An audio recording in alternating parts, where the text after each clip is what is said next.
Hello दोस्तों, स्वागत है आपका एग्ज़ाम टेक्लर यूट्यूब चैनल पर। चलिए आज अपने देखते हैं राजस्थान का भौतिक स्वरूप।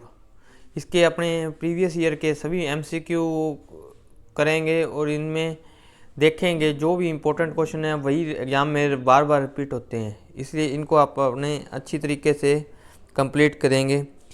चलिए शुरू करते हैं। इसका पहला क्वेश्चन देखते हैं। राजस्थान का सर्वाधिक ऊंचा पर्वत कौन सा है, बताइए। इसका क्या है? गुरु शिखर। ये प्रीवियस ईयर एग्जाम आरएएस 2018 में भी पूछा गया है और ये इसी में तरह आगे के क्वेश्चन अपने कंप्लीट करेंगे। दूसरा क्वेश्चन क्या है? अरावली पर्वतमाला की सर्वाधिक लंबाई किस राज्य में है? किसमें है? राजस्थान में सर्वाधिक लंबाई है। तीसरा क्वेश्चन देखते हैं। राजस्थान का सर्वाधिक ऊंचा पठारी क्षेत्र कौन सा है, बताइए। कौन सा है? आबूर पर्वत। आरएएस 2013 में पूछा गया क्वेश्चन है। राजस्थान का सर्वाधिक ऊंचा पठारी क्षेत्र आबू पर्वत। इस वीडियो को 2 से 3 बार देखो, आप क्वेश्चन सारे अच्छी तरह से याद हो जाएंगे। यही एग्जाम में बार बार रिपीट होते हैं, इसी की सीरीज अपने जारी रखेंगे अभी। चौथा क्वेश्चन, राजस्थान का सबसे बड़ा मरुस्थलीय क्षेत्र कौन सा है? थार मरुस्थल, बिल्कुल राइट आंसर। पांचवा क्वेश्चन, थार मरुस्थल का फैलाव किस दिशा में अधिक है? पांचवें क्वेश्चन का आंसर होगा पश्चिम दिशा में। एसआई 2016 में ये पूछा गया क्वेश्चन है। अब देखते हैं छठा क्वेश्चन। छठा क्वेश्चन कैसे है? राजस्थान में खड़ीन पद्धति का उपयोग कहाँ होता है? पश्चिमी राजस्थान में खड़ीन पद्धति का उपयोग होता है, सभी को पता है। सातवां क्वेश्चन, राजस्थान की सर्वाधिक लंबी नदी कौन सी है? सर्वाधिक कौन सी है? लूणी नदी राजस्थान की सबसे लंबी नदी मानी जाती है। लूणी नदी कहाँ विलीन हो जाती है? तो याद रखना, कच्छ के रण में विलीन हो जाती है। पुलिस 2014 में एग्जाम में पूछा गया है। अब देखते हैं 9वां क्वेश्चन। राजस्थान का एकमात्र सदा बहने वाला जल प्रवाह कौन सा है? चंबल नदी। 10वां क्वेश्चन, चंबल नदी राजस्थान के किस भाग में बहती है? राजस्थान के दक्षिणी पूर्वी भाग में चंबल नदी बहती है। 11वां क्वेश्चन, बाणगंगा नदी किस जिले में उत्पन्न होती है?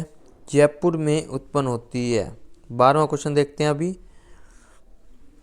मेवाड़ का प्रमुख पठार कौन सा है? बूंदी पठार मेवाड़ का प्रमुख पठार है। ये बहुत बार क्वेश्चन आया हुआ है पिछले एग्जामों में। 13वां क्वेश्चन देखते हैं। हाड़ौती का मुख्य पठार क्या कहलाता है? मालवा का पठार का विस्तार ही हाड़ौती का मुख्य पठार कहलाता है।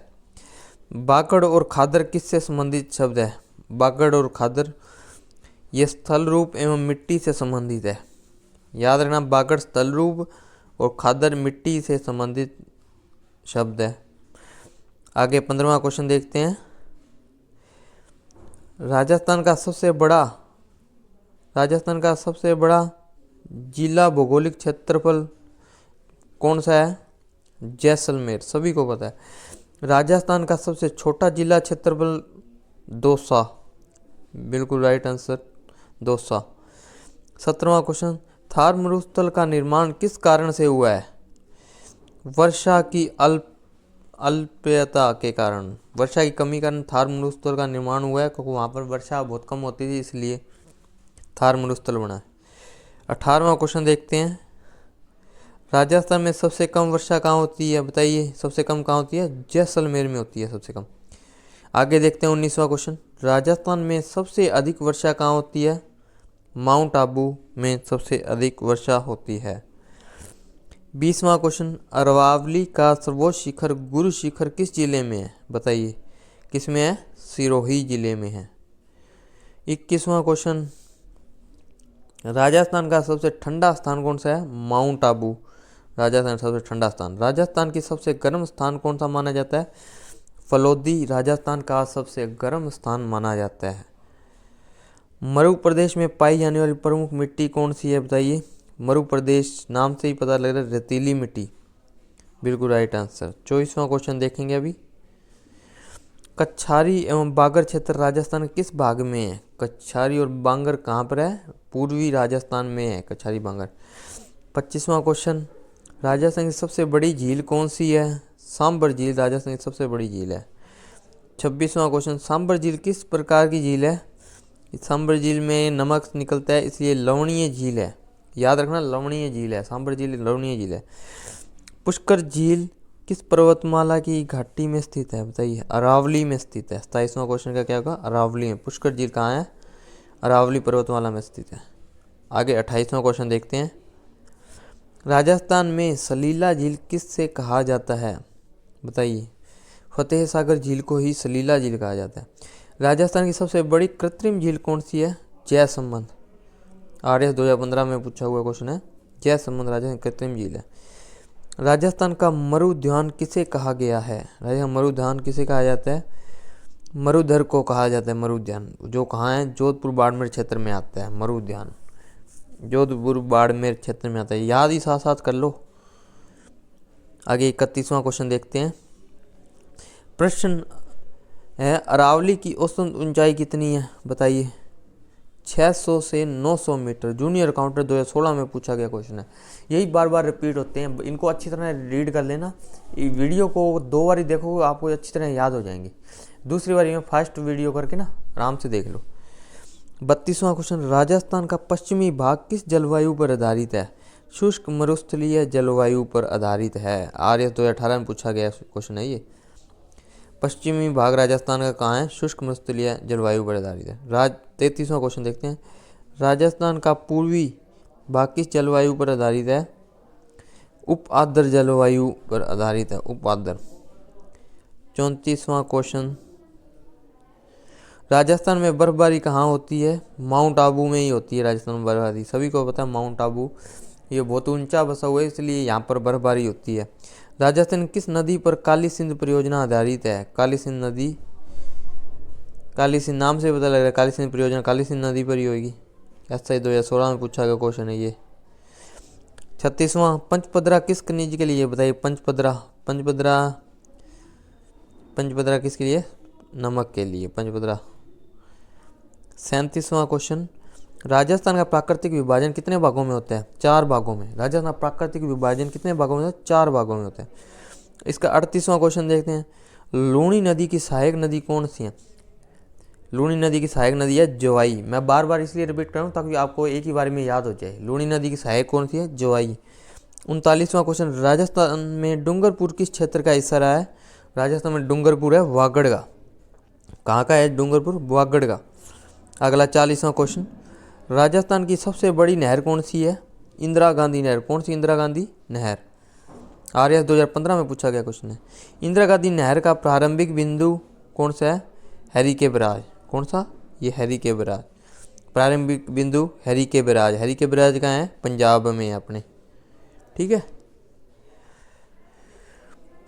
42वां क्वेश्चन, राजस्थान में रेगिस्तान का बढ़ता प्रभाव किस कारण से है?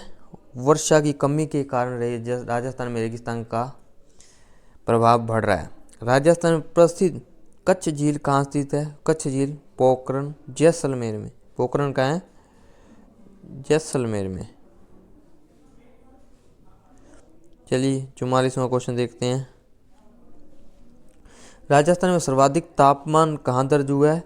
ये अच्छी तरह याद कर लेना। फलोदी। फलोदी कहाँ है? फलोदी अपना जोधपुर में है।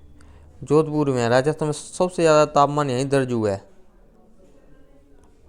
फलोदी जोधपुर में। फलोदी कितना हुआ था? 51 डिग्री सेल्सियस। बाघेला क्षेत्र किस जिले में स्थित है? आर्य 2014 में पूछा गया क्वेश्चन है। डूंगरपुर में। बाघेला कहाँ है? बाघेला डूंगरपुर में। डूंगरपुर में। हाड़ौती क्षेत्र किस नदी बेसिन में स्थित है? हाड़ौती चंबल बेसिन में है। हाड़ौती कहाँ है? चंबल बेसिन में।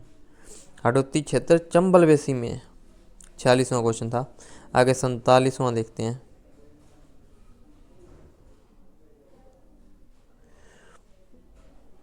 राजस्थान का सबसे बड़ा नदी बेसिन बताना है। सबसे बड़ा नदी बेसिन कौन सा है? चंबल। सबसे बड़ा नदी बेसिन, सबसे बड़ा नदी बेसिन राजस्थान का चंबल है। याद कर लो अच्छे से, चंबल है। राजस्थान का सबसे ऊंचा पठार कौन सा है? सबसे ऊंचा पठार आबू का पठार। कौन सा सबसे ऊंचा? आबू का। आबू का। आबू का है सिरोही में। आबू का है सिरोही में। अब देखो ये कहाँ हुआ, पटवारी 2012 में पूछा गया क्वेश्चन है, बहुत बारी आया, अब बाद में भी 2024-25 के एग्जामों में भी पूछे गए हैं।